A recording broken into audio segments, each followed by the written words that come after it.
danger.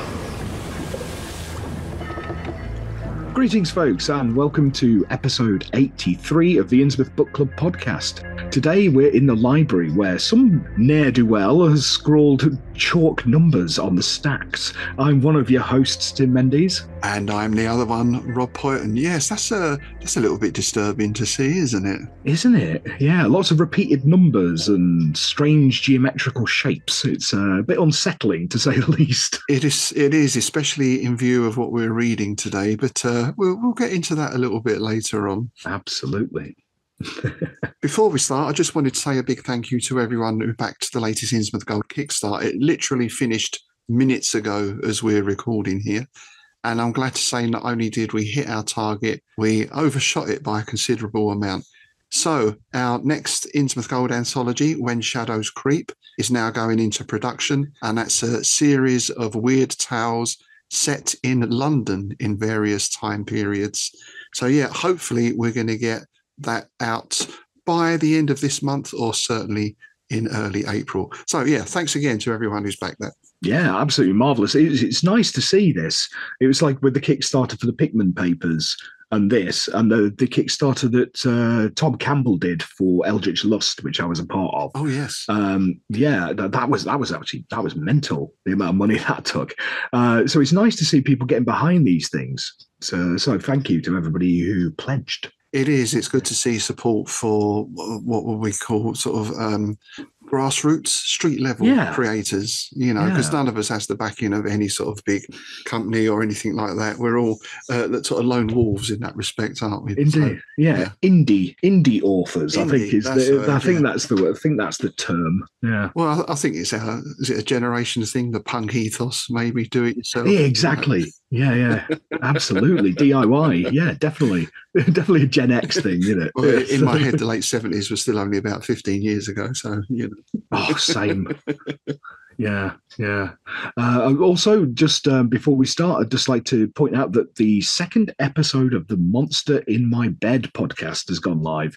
This time, me and Zoe are doing a very not safe for work dive into legendary anime, hentai, Urotsuki Doji, Legend of the Overfiend.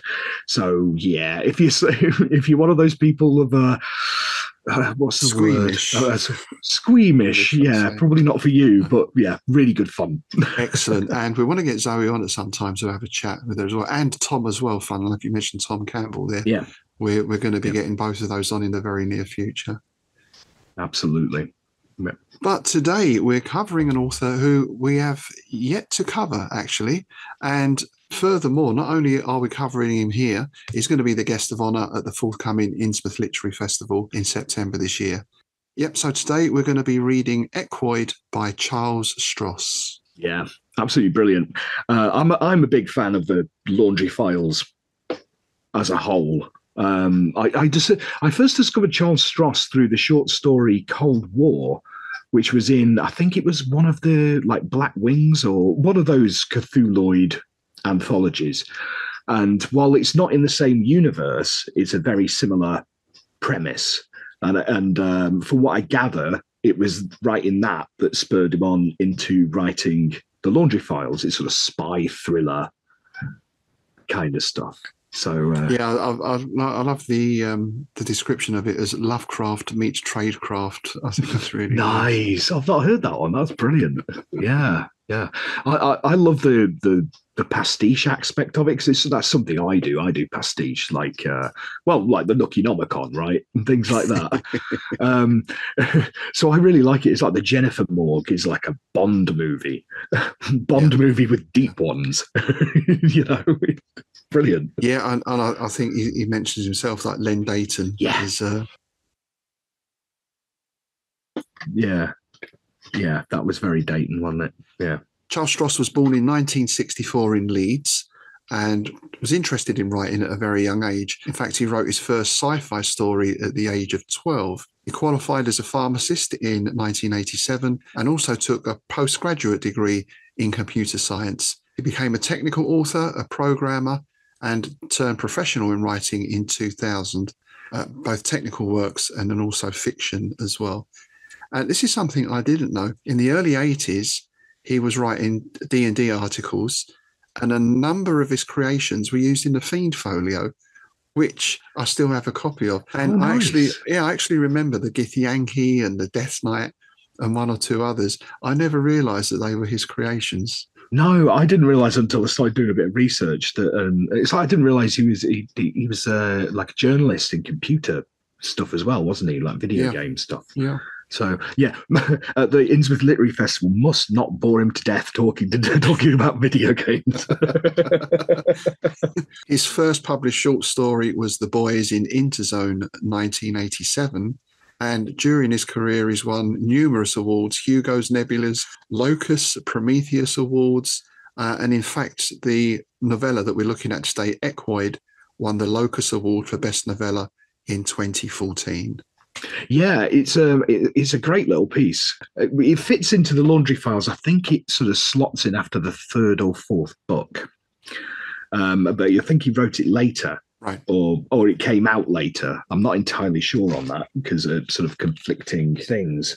Yeah, I think it's set after the Apocalypse Codex, or it came out after the Apocalypse Codex.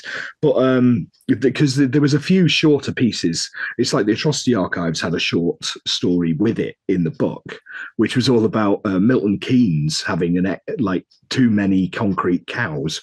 I can relate to that. Yeah. Yeah, I know. But it turned out that it was to do with Gorgonism.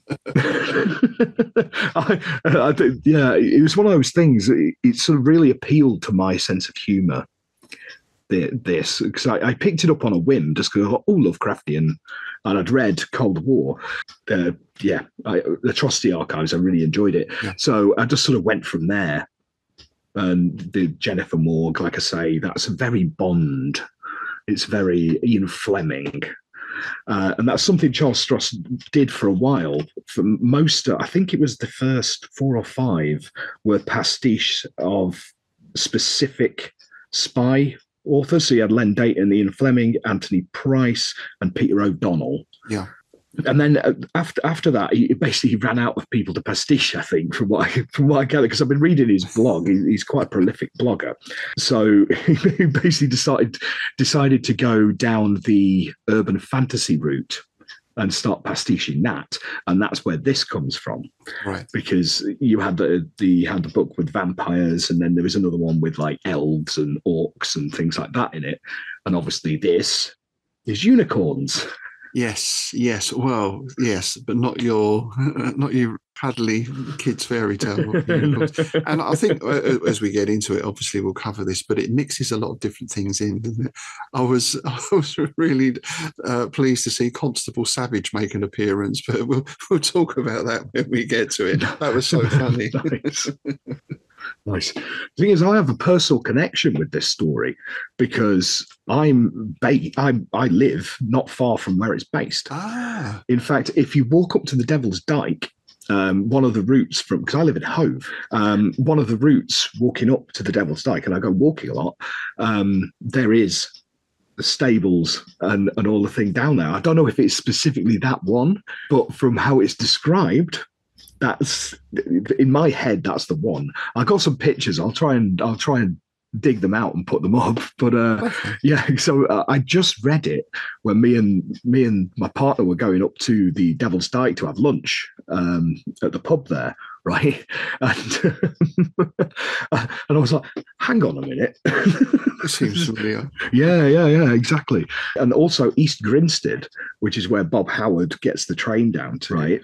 Where he sort of meets that other chap. There is the Bluebell Line Railway, which is an old historic railway line, goes there. It's a lovely little place, East Grinstead, sort of medievally kind of place. Yeah.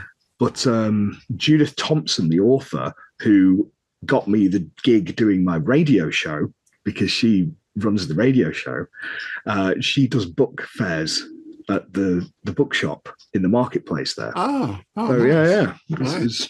So it's like all these things. It's one of those things when you've been somewhere, you can visualize it better, I think. You know? It is, and I wonder if Stross did that as an author. I wonder if he visited. I mean, it's something I like to do. At the very least, if it's a place I can't get to, I'll go on Google Earth.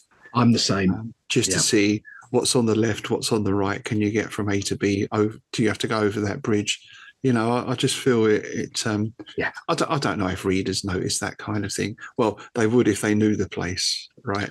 Well, that's the point. Well, yeah, writing this story for you for the When Shadows Creep, I have spent so long on sodding Google Maps and Google Earth because there's a walk right around Westminster and through the park and things like that, and I had to get the pond on the right side and the path that leads round to the Strand. It had to all be right just in case somebody from London read it and went, "Well, that's not how it is."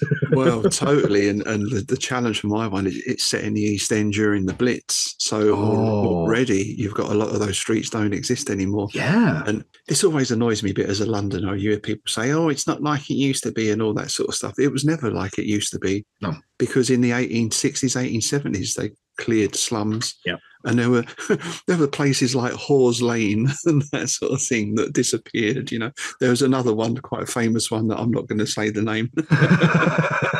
Well, that's brilliant because that was something I discovered doing the last one, the Pickman Papers.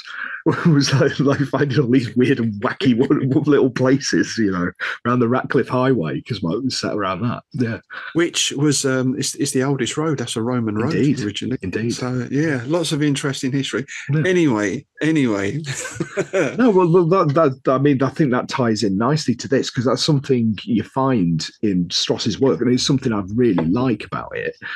Like the one, like I say, about the concrete cows at Milton Keynes. I've been stuck in Milton Keynes, right, many times, either at service stations or railway stations. Or for some reason, it's the place you always get stuck. I can picture it because of how it's written. Yeah. Yeah. And I think that's something he does very well, is getting that sense of place.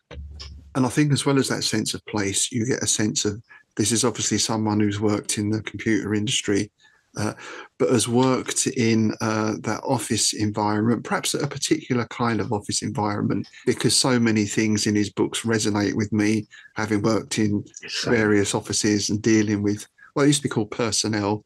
Now it's HR or whatever it is, you know. HR, yeah. And the memos that come around and all that kind of stuff. Well, that's what I really liked about it. Like to begin with, it's a very British take on Lovecraftian because but he summed it up quite nicely himself by saying it's basically bureaucracy against the Cthulhu mythos. Yeah. And I love that. The fact that it's just like, but there's a slimy tentacle monster, but you didn't fill out the form. It's just so true to life for me. Yeah.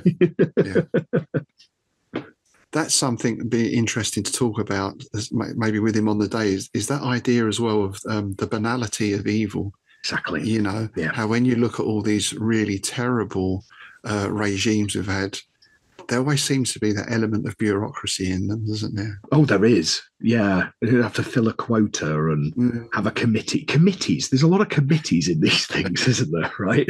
And that's the good thing about this, the board meetings.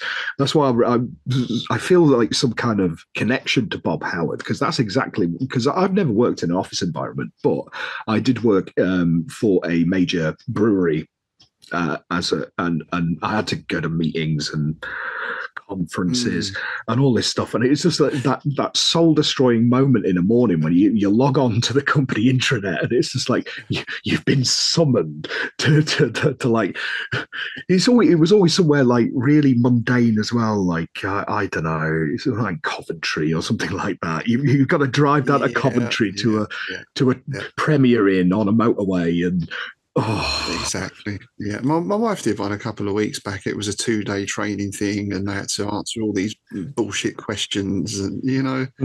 So yes, Bob Howard, you mentioned there, he's our protagonist, our hero, if you will, and he works for an outfit called the Laundry, and their basic task is keeping cosmic horror under wraps. We're gonna talk about this. Obviously, we're gonna try not to put any spoilers in, or we're going to try and keep spoilers out because this is a relatively new book, at least compared to the ones we usually cover.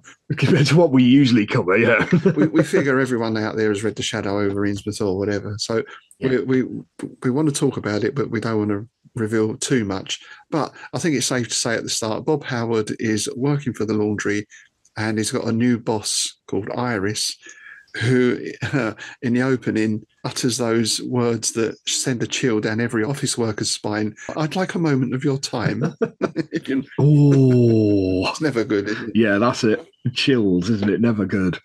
Yeah, I think that the best thing about this, to me, the Laundry Files series, is Bob Howard and how relatable he is, and the other characters as well. It's like Pinky and the Brain, and a pair of like genius idiots that he lives with, his housemates. And it's like, it's one of those things, if you ever lived in a house share, there's certain days you come home and it's like, oh no, what are they doing now? So, yeah.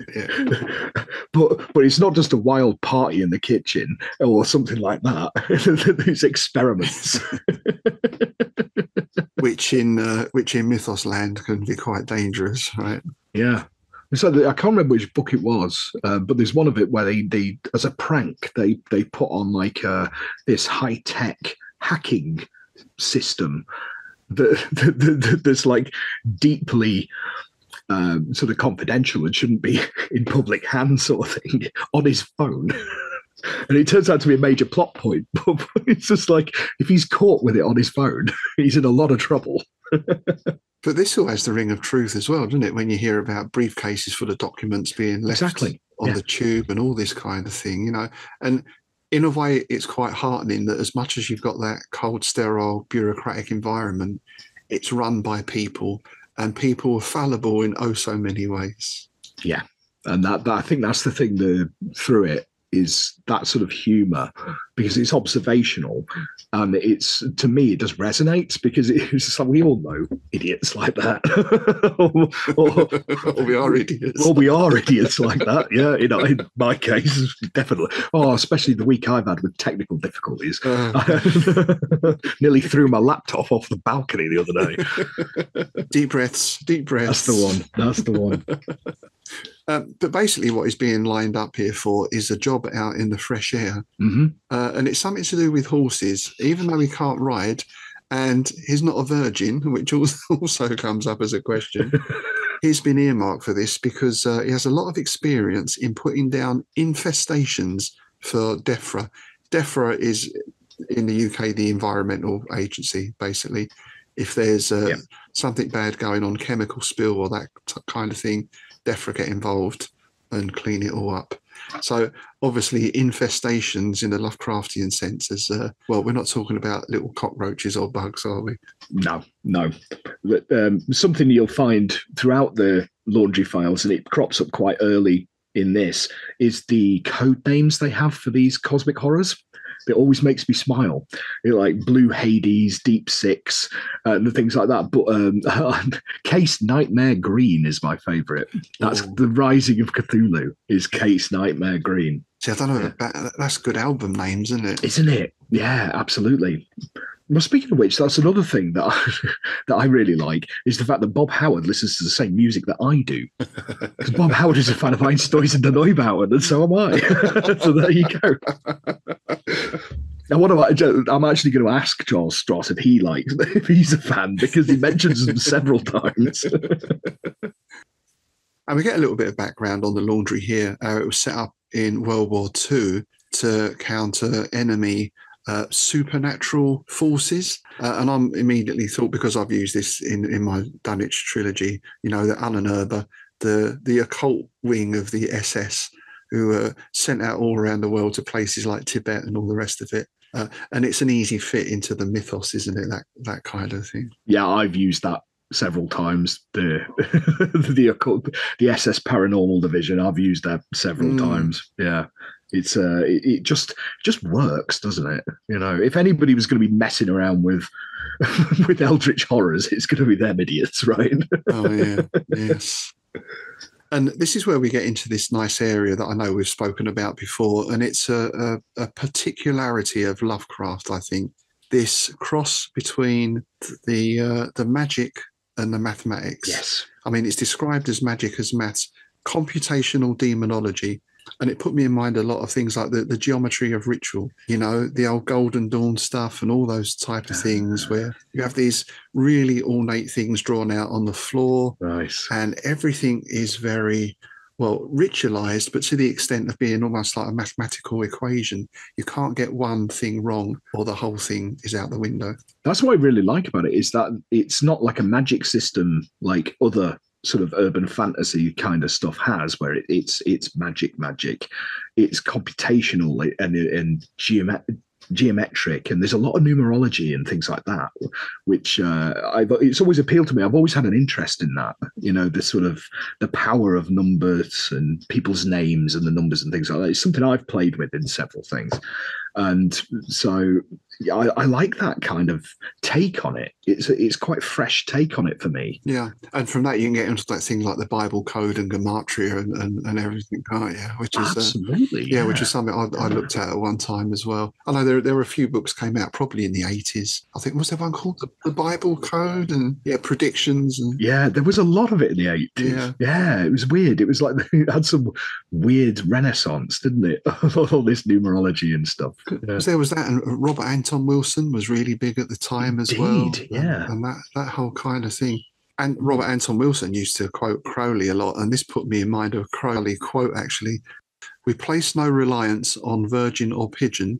Our method is science, our aim is religion," which I think sums that up very nicely. Works really well, doesn't it? That actually does. It does actually sum it up quite nicely, yeah. And being as you mentioned it, I'm going to have to do my Ozzy Osbourne impression. Mr. Crowley. Yeah. I thought about doing a cover version, but changing it to Mr. Lovecraft. Oh, Mr. Lovecraft, did you talk to a squid? Instead of did you talk to the dead? There you go. Well, now it's interesting you mentioned that, because one big feature of this story is we get reference back to the letters of HPL to Robert Bloch. And I think these letters are at the tail end of Lovecraft's life, or that would have been if he was writing to Bloch. But they recount experiences he had when he was a much younger man. And they go some way to explaining Lovecraft's peculiarities. Shall we put it like that? Indeed. I thought these were really well done. You can tell he's actually sat there with Lovecraft's letters, because they read, as we've read quite a lot of Lovecraft's letters, right? Yes. And they're incredibly well done. I received your letter with, I must confess, some trepidation, not to mention mixed feelings of hope and despair, tempered by the forlorn hope that the uncanny and unpleasant history of my own investigations and their regrettable outcome will serve to dampen the ardor with which you pursue your studies. Nice. That's spot on. It sounds. It is spot on. All it needs is a return address of one of your favourites. For those who haven't heard Strange Shadows, we reference the correspondence between Lovecraft and Clark Ashton Smith. Yeah, and they start off quite normal, I guess. After a few months, they start creating these amazing return addresses, like from the third sphere of Tartar during the course of the return of the sorcerer in the year of the Phoenix. I mean, they're just amazing, aren't they? Yeah. Oh, it's brilliant. It's a highlight of Strange Shadows for me. We're waiting to see which one you've dug out this week. So that gets us into the story proper, where Howard is sent off to investigate. Well, we've mentioned unicorns already. That's basically what he's called in to investigate. But as we said at the top of the show, these aren't your standard fairy tale, white pony, horse type unicorns. There's something entirely different. Yeah, there's a great description of it later we'll get to. But I like the code word for this case as well: equestrian red sirloin, because it's been noticed that this farmer's been ordering a lot of meat. Yes, which straight away I thought, oh, well, wait, Liz, right? Yeah. Oh, yeah. That's really good. I didn't clock that. That's a good point. Yeah. And it's tied back in with Lovecraft, because as we see as the story progresses, what Lovecraft is describing is what Howard is going to encounter here. And it's this nice idea that Lovecraft wasn't a fiction writer. He actually knew stuff, but he got a lot of it wrong. Yeah. It's absolutely true that Lovecraft knew stuff. Somewhere in Grandpa's library, he got his hands on the confused, rambling inner doctrines of a dozen cults and secret societies. Most of these secrets were arrant nonsense on stilts and mixed with just enough knowledge to be deadly dangerous. So that's a lovely idea that Lovecraft was poking around Grandpa's library, and he starts discovering all these obscure texts. Yeah, definitely. I like the fact that there's reference to August Derleth in here and S.T. Joshi and people like that. There's some nice nods at this point where he's reading basically he has to go through all the correspondence, doesn't he? And it's quite a lot of stuff to get through, and he mentions lots of purple prose. He's very playful, isn't it? It's a very playful story. Yes. I think comedy is the most difficult thing to pull off, actually, in writing, and then to maintain something over even a novella, let alone a 400-page novel or something like that, is quite a skill.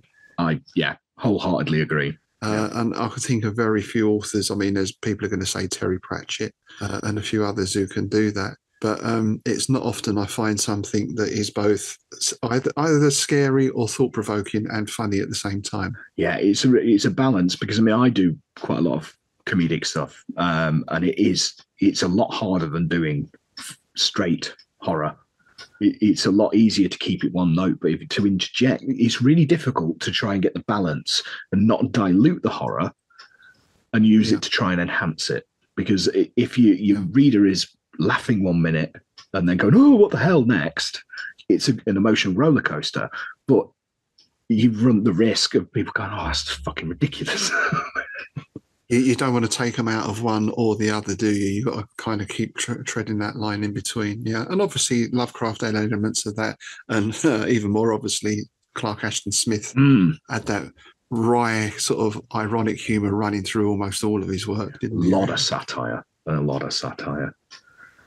We also get at this early point, we also get mention of things like there's a great little line here. Whereas in actual fact, Lovecraft's writings are the occult equivalent of the anarchist cookbook. Being of a certain age. Absolutely. I'm sure there's a copy on PDF somewhere, on a hard drive somewhere.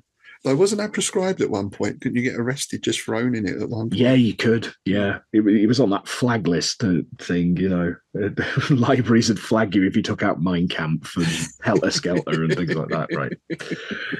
I wonder how many times I've been flagged. I dread to think. But this is part of being a writer. I sent a message. I'd send messages to myself, not because okay. Someone has to answer the voices, Right. Because then I remind myself of things. If I write them down on notebooks, I lose the notebook. If I message them to myself between my accounts, and one I said the other day was, have to dispose of the bodies by burning them. Oh, that's hilarious. Which it ties into the story I'm doing at the moment, right? But of course, did you do that on Facebook? The Zuckerbots are going to get you. Yes, so it's only a matter of time, dear listener. Yeah, if I'm doing the next episode on my own, you know why. So we head out to East Grinstead. We're out in rural Shire, as it's described. Nice, yeah. And we get this mention. This is actually Cold Comfort Farm, isn't it? I didn't twig that for a little while because that's always a name I've seen, but I've never actually read the book. I think I might have seen the film of it. They did a movie adaptation. It's a 1932 book by Stella Gibbons, and it was sort of a parody of that rural idyll, the sort of Cider with Rosie type book, because this is a woman who moves from London to the country and finds out there's all this dark stuff going on and all this ridiculousness and everything else, which of course is completely true. Of course it is. And being a writer, the fact that you go down these rabbit holes in your head. When I'm out, because as mentioned, I do a lot of walking, find these quaint little villages. My first thought is, well, I bet they're members of the Keys in the Ashtray Club. Absolutely. Yes, absolutely. Yeah. And I thought it was interesting because when he was talking about this, Stross said that he dated a farmer's daughter for a few years. Yeah. So you do get that realism. And for a while, well, I didn't date a farmer's daughter, but she was a ex-show jumper. So I lived on an equestrian property for a while out in the fens and was mixing with that horsey crowd. So I recognised a lot of this as well, particularly when it came to, the local bigwig Oh, he's also the head of the local hunt, which rhymes with another word and all that kind of stuff. Yeah. Well, I grew up in Cheshire. It's kind of ubiquitous with horsey culture. And the place I first worked was a pub out in the sticks between Mottras and Andrew. It's also known locally as Debtor's Retreat. But they're all horsey people. And yeah, we used to get the hunt come in. Like on things like that, we'd have to put soup on for them and things like that. It's just like, but yeah, there's weird sort of hierarchy to it. It was and like a class system within a class system and a class system. It was really weird. Totally.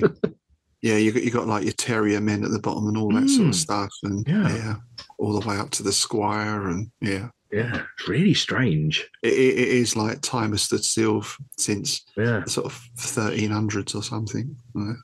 And of course, he's thinking unicorns, what's going on? But as he starts to read Lovecraft's letters, and as the situation unfolds, we get this this lovely quote here. Unicorns are very real indeed, just like great white sharks and Ebola Zaire, and they're just as much of a joking matter. Napalm, Mr. Howard, napalm and scorched earth. That's the only language they understand. Sterilize it with fire and nerve gas, then station armed guards. Nice. This all had like aliens, isn't it? Let's nuke the site from orbit. It's the only way to be sure. Nuke it from orbit, yeah. And again, this nice contrast, because this is all taking place in this rural idyll, supposedly.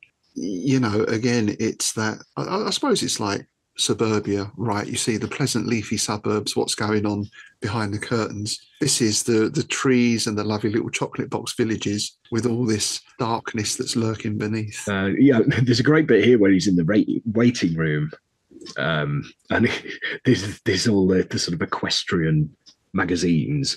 You know, country. You know, you've all seen them, right? Country Life and things like this. But there's one here that I didn't want to Google just because I was scared of what it'd bring up on my browser. It's Stallion World. I want to know if that's a real thing, but I don't want to Google it. I certainly remember Horse and Hound and Country Life. I don't remember Stallion World. Stallion World. Although, speaking of Google, I'll mention this now, and listeners of a nervous disposition might like to cover your ears. So a little later on, we get these things called IMOCM, which are sort of genetically modified horses being used by the police. And that stands for Enhanced Mobility Operational Capability Upgrade Mount, IMOCM. So I thought, I'm just going to Google that just to see, you know, what I get from it. And IMOCM, so the first hit was from this story.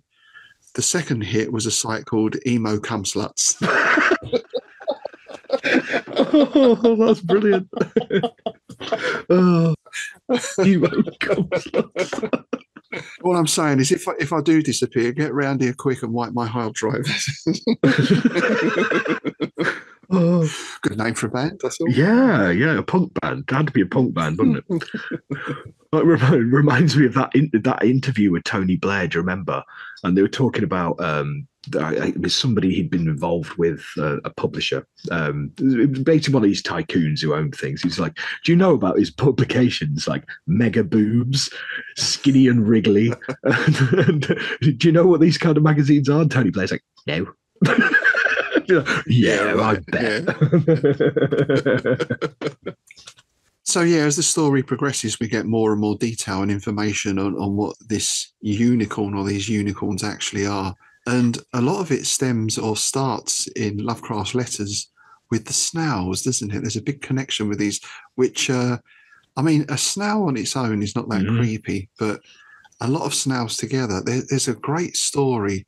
There's a room full of snails. I can't remember. We should cover it sometime. I'll have to look it up. I can't remember the writer. Benson's done something like that. Maybe Benson. Yeah, it might have been called The Man Who Bred Snails or something really obvious. I think it might be Benson. I know he did mollusks quite a lot. He had a thing about slugs and snails, did he, F. Benson? That's why he was known as Eddie the Mollusk. Oh, God. Random tangent. Have you ever seen the horror movie Slugs? Oh, yes. Yeah. One of my favorite, like, it's become a gif. It's one of my favorite things of all time. Is somebody in the garden putting a finger towards it, and this slug bites it, and he's got a slug with teeth. I love it. Brilliant.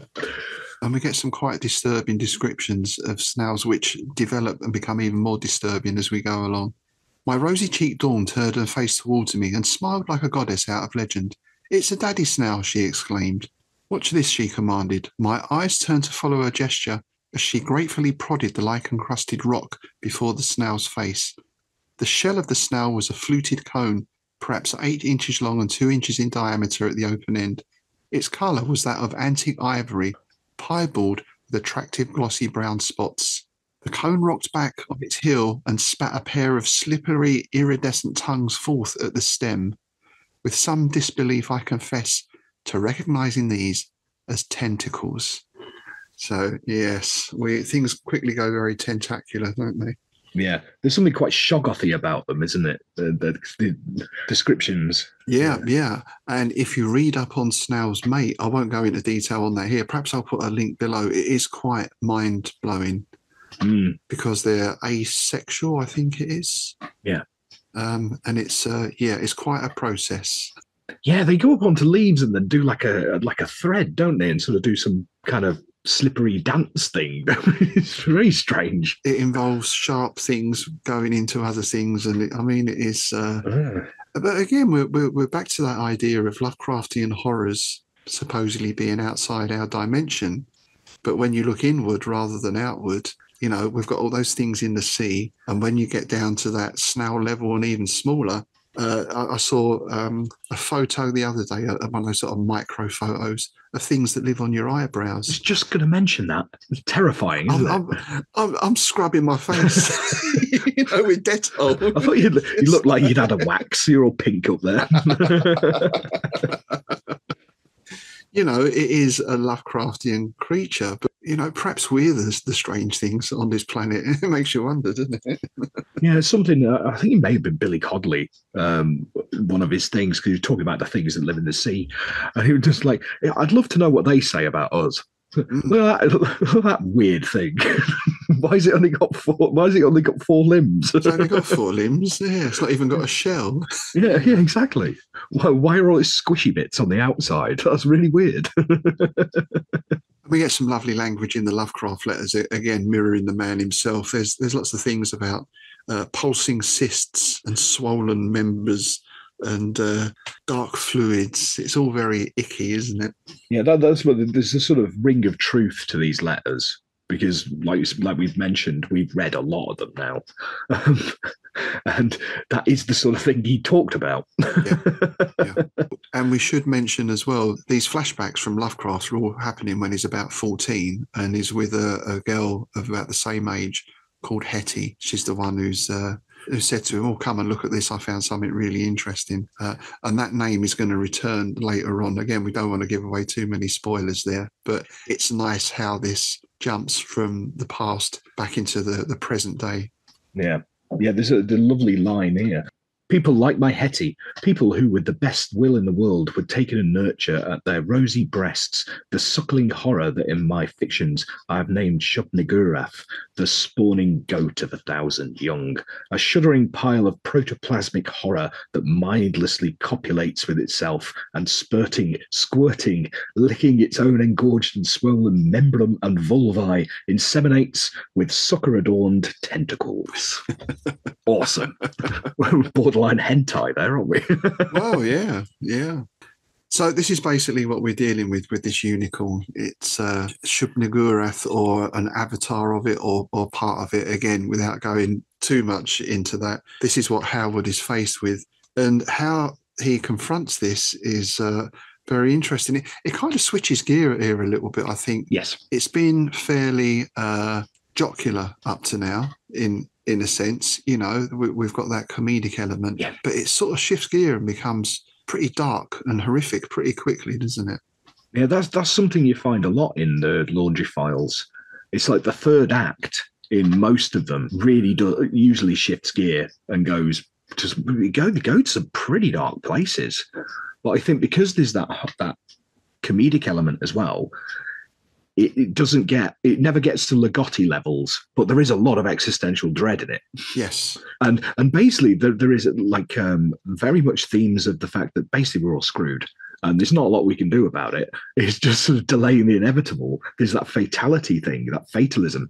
And but because it's not done in the Thomas Ligotti way that makes you want to curl up in a ball and hide under the duvet. And just give up. Yeah.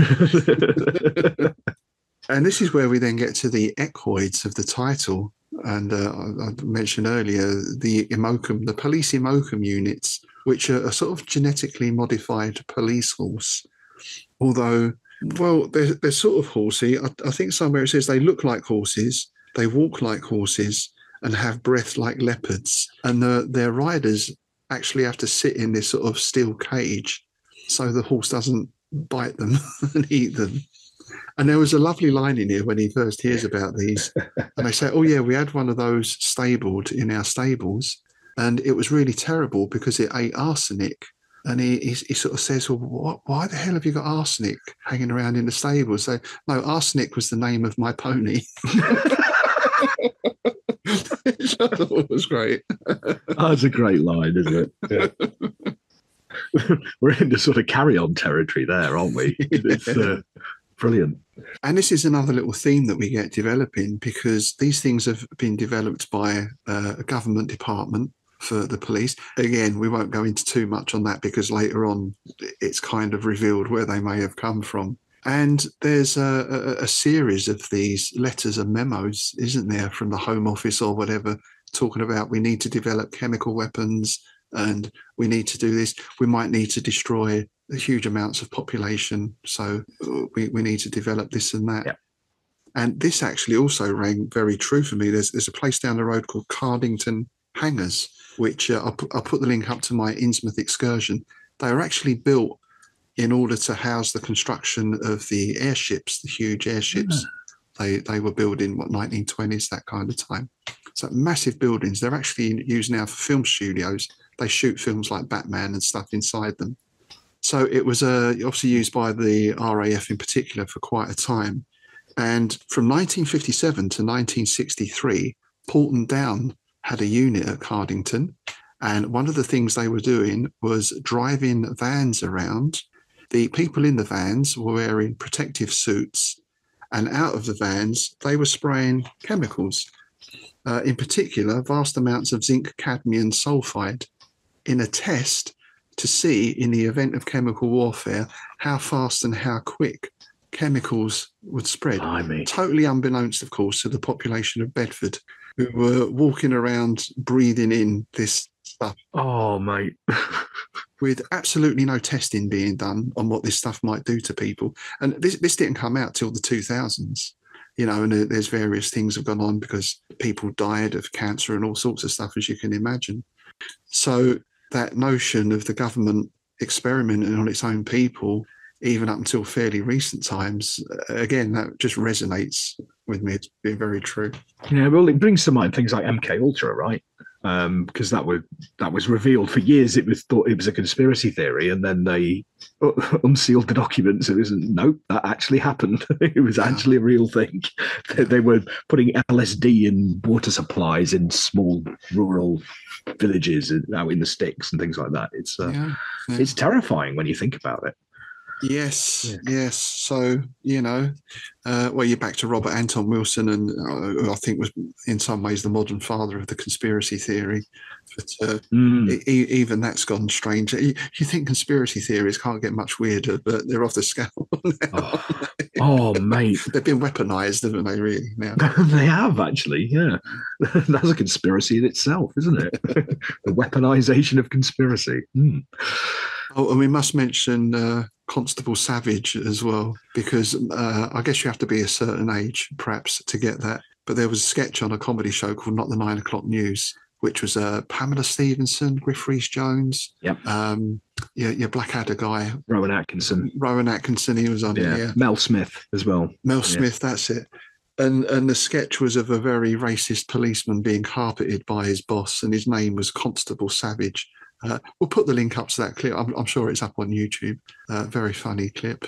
Yeah, I love Not the 9 o'clock news. Quality stuff. Yeah, it was interesting because when I was reading through Charles Stross's blogs earlier, I found out that one of the inspirations for this was Trumpton. And you get it. You get that, right? Because there's a lot of like bumbling yokels and things like that, isn't there, in it? And that kind of thing. It really made me laugh because I was just like, I could actually see that. Oh yeah, and I mean, if he was born in '64, I was born in '63, so it's very much that you grew up with Camberwick Green and Trumpton, and even now, I suppose Postman Pat, that sort of stuff. Yeah. That rural idyll is still there, isn't it? Yeah, at least in fiction. Indeed, yeah. I like the zombie inspector as well. Again, Constable Savage meets his or gets his comeuppance at the hands of the zombie inspector. And one thing that stood out for me here is when this thing comes in to attack Howard. Howard uses Enochian commands. I thought that was great. He puts on the big voice, so to speak, and projects his Enochian commands. And he said, well, he is a little bit rusty in old Enochian, but it seems to do the trick. It makes the zombies pause for a moment. That's another thing I really like in the Laundry Files series. You see various instances in the novels where things go sideways and he's basically in mortal peril. So he's got to try and make a warding device or a charm or something like that, just out of the crap that's to hand. So like things like paper clips and things like this. But it's because it's about the geometry of it and the words and the precise intonation and things like that you can do that. I think is a neat little thing, because how in most other fiction, it's like, well, you can't make that because you haven't got the magical metal from the magical mountain and the magical hills, It is, and it's also very British in the sense that they make do with what's there. Yes. And they've not got a truck full of technology. Yeah. And this is, I mean, we're speaking with Peter Laws last time, right, about the modern ghost hunter, where they've got 30 bits of kit. Oh, mate. They've got this meter and that meter and something that goes ping and something that lights up in, all that sort of stuff. That goes ping. And, and invariably fail to really capture anything anyway. So that's what I like with this is that, I've got some sticky back plastic and I've got a roll of, I've got a roll of cling film and, like you say, some paper clips. I can construct this thing, because the important thing is not the technology, it's what goes into the technology, the intent and the focus that goes into it. Which is something that goes back to Lovecraft and a lot of the Circle. It wasn't what was being said; it was how it was being said. Yeah. It's the intonation and it's more about the rhythm and things like that. Whereas, because we're not supposed to be able to pronounce these eldritch horrors. Yeah. But as long as you get it sort of sounding right, there you go. Yeah. And then I suppose that idea again of, well, I mean, Lovecraft was very up on his technology, right? Because we said before about in The Whisper in Darkness, the guy's lugging along the latest radio, wasn't it, I think, and all that sort of stuff. Yeah. And Lovecraft was famously very pro-science as opposed to superstition.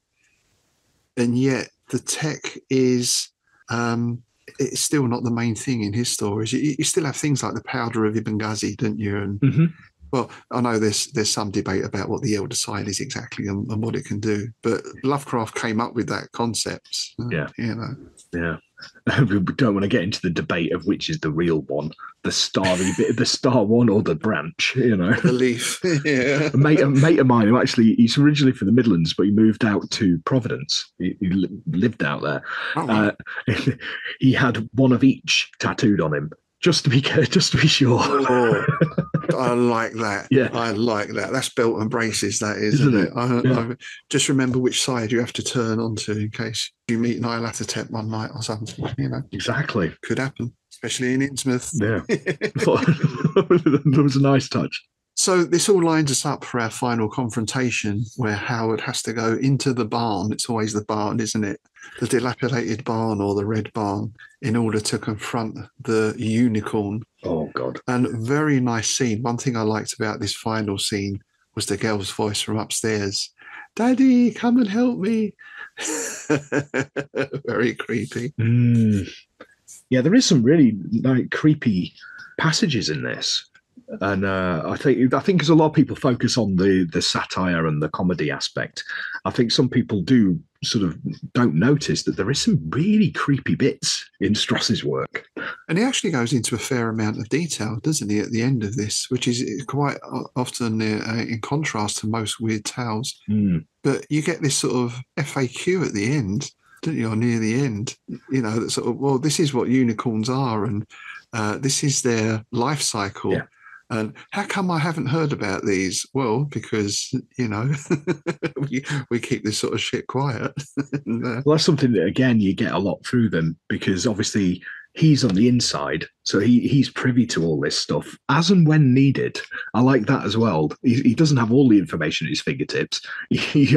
Half the time, there's things he should be able to know, but he doesn't because he's not been given clearance. Yeah, it's that need to know thing. Isn't it? The need to know thing. Yeah. But yeah, it's interesting because it's sort of like, yeah, that's all real. It's all real. We just keep it quiet. Yeah.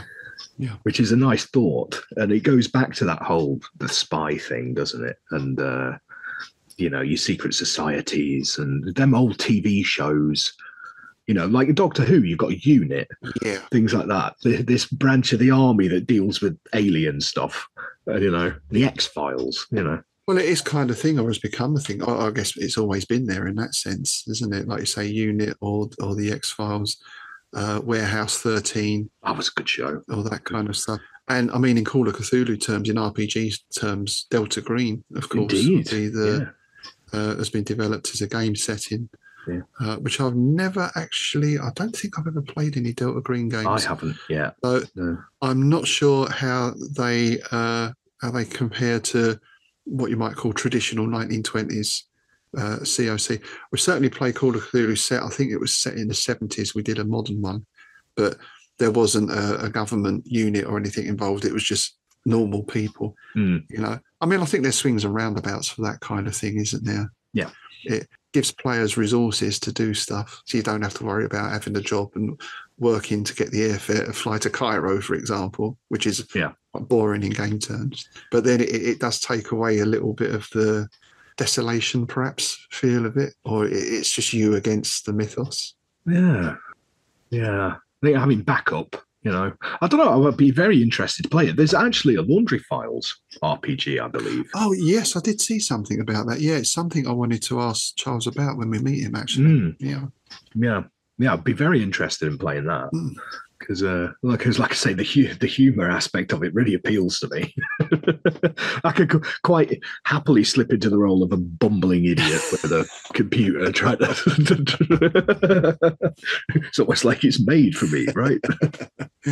I just don't sound annoyed about it, especially. Right? Yeah, exactly. There you go. Yeah. Do we think, though, is that the modern equivalent of the tweed chap puffing on the pipe, who would have been the sort of dilettante or the gentleman explorer back at the time, or the avowed rationalist is a character that comes up a lot, isn't it? We were talking about that, especially in Clark Ashton Smith on Strange Shadows as well. In particular, the story we just read, Seedling of Mars, where despite being taken to Mars and seeing alien life, that rationalist character refuses to believe it. He thinks it's all a trick, it's all an illusion. Oh, the big cheese, Professor Stilton. Yeah. So here you have this interesting mix of someone who is a scientist as such, or certainly is involved with computers and mathematics, yet is fully on board with all this stuff being real. I like how Howard got into the laundry in the first place, because basically he nearly caused Armageddon because he was mucking about with a program because he was a hacker kind of thing, right? And he nearly ended up like opening a gate or something. Opening a gate kind of thing. Yeah, they were just like, right, okay, but you're actually pretty good, so come and work for us. or basically you're dead, kind of thing. Which again, right, true to life, because the hackers tend to get recruited, don't they? That's true. Yeah, it's very true. So yes, there we are. We're not going to go into a lot of detail on the ending. If you do want to read it, and we highly recommend that you do, we'll put a link down. You can actually read it online. I don't think it was ever printed, was it, as a book? Is it just available online? Yeah, I don't think so. I think it's I know it was reprinted in a collection of 3 novellas, but I don't know if that had a print run or not. I haven't found it. I did look, but I've got the ebook version. Right. Yeah. Yeah. And if you have read Equoid, then please do let us know what you think. I'm certainly interested to hear from people. This concept of magic and maths. I mean, Dreams in a Witch House is the other big example from Lovecraft, right? Absolutely. Yeah. The weird geometry, falling through the geometry into another place and all that kind of fascinating stuff. Yeah, it's really thought-provoking, isn't it? And like I say, there is some great bits in this. So if you haven't read it, like people should. It's like there's one bit that gives me chills. It's when Hetty's basically possessed, like towards the end, like it's speaking through her voice, and it's just like, mate with us and give us the gift of your seed. Oh, we're back to that website again. Indeed. Emo com slots. Oh, for fuck's sake. And on that note, oh, mate. I see a new T-shirt design forming even as we speak. Maybe not. Oh, God. Maybe not. So there we go. Equoid by Charles Stross. And as we mentioned, he is going to be a guest of honour at the Innsmouth Literary Festival, September the 28th this year in Bedford. Of course, the link will be up in the show notes below. Do come along and meet him. There's lots of other stuff going on as well. We've got some panels going on. We've got other authors. We've got game designers. We've got artists. We've got traders. And there's the opportunity to get some gaming in as well. And of course, there's Innsmouth After Dark that follows in the evening. Indeed. Yeah, we're going to have a couple of performances and a live set from Byronic Sex and Exile, which I'm really looking forward to. And some idiot called DJ Mendes will be doing a set of Lovecraftian tunes to end the night. Marvellous, marvellous. And if you are signed up as a patron of the show, remember you get free entry to the ILF, as well as access to bonus content for the Innsmouth Book Club and Strange Shadows, and a quarterly PDF of Innsmouth News, the spring issue of which should be coming out in the next week or so. So keep an eye out for that. If you'd like to join our patrons and support the show and help us grow, then check out our Patreon site. And of course, you can always get in touch with us via our Facebook page or via email at innsmouthbookclub@outlook.com. And of course, you can also pop a comment on our YouTube channel, which, by the way, I just want to say thank you to all our new subscribers to the YouTube channel. And would also like to say a big thank you to Colin McCowan for subscribing to us on Buzzsprout. Welcome aboard, Colin. Thanks for signing up. So that's it for this visit. Do please be sure, as you leave the library and get back on the bus, just check for snails. You know, they do have a habit. They might crawl into your pockets or into your bags. So just to have a quick check. Mate, I lived in a basement flat when I first moved to Brighton, and the back door, which was in the bedroom, the back door was in the bedroom, which was weird, went out into this garden bit, and I have a habit of shedding my clothing when I get into bed. And I woke up in the morning and picked up the boxers just to go through and make a cup of tea, and there was a slug in my undercrackers. Oh. There's nothing as revolting as a slug touching your buttocks. Oh, I think I just found a sand roll. Wow. I did at the time. It was like, ew. On that mind-shattering note, thanks for joining us today. We hope to see you next time here in Innsmouth. It's goodbye from me, Rob Whiten. And it's goodbye from me, Tim Mendes.